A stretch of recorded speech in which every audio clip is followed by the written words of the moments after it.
just want good music in my life. I can make it play. Hoki mai anō and welcome back. This is the AM show on Toru 3 Magic Talk and online. It is 17 away from 9. Lockdown really only means two things if you're not working, sleeping and eating. And there was a survey done last lockdown, looked at what we actually ate. Joining us now to discuss is Rajshri Roy. She is with Auckland University Medical and Health Sciences lecturer. Welcome to the program. Thank you. Good to be here. What did we eat last time? Carbs? Oh, so we did what we call the COVID Kai survey. So we surveyed about 3,000 New Zealanders from 24th April to 13th May last year, so during our level 3, level 4 lockdown.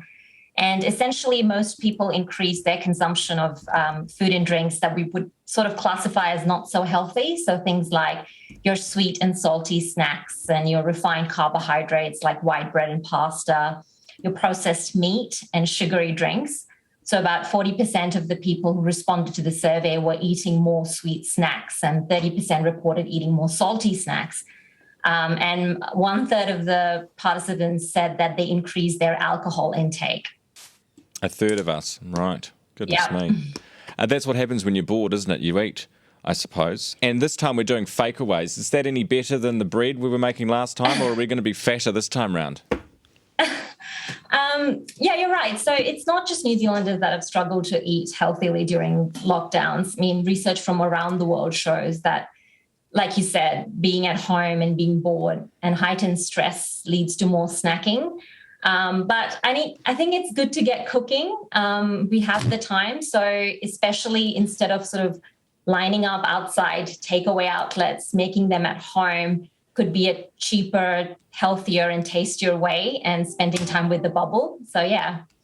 It's ridiculous and bizarre. I keep going back to the fridge, opening it up as if something new and exciting is going to appear in it, and it never does. So I'm an all-day grazer at the moment. But 5 small meals a day, 3 bigger meals a day. What is your preference or advice to people?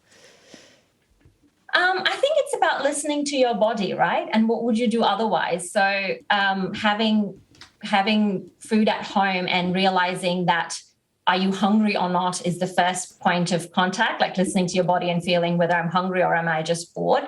And then stocking up at home with foods that are your healthier choice would be another way to graze on healthier foods.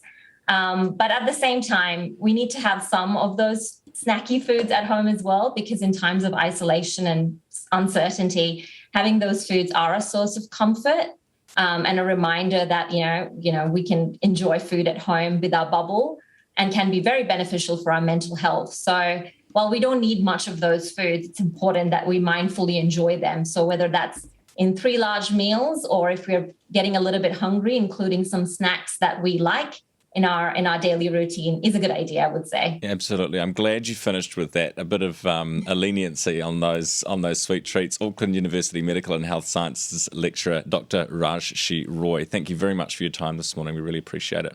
See, I look at it like this. You've got to find equilibrium in life. You have to have a yin and yang, and I like to subscribe to that way of living. So in locking down and wearing a mask and giving people their distance, I feel like I'm being good.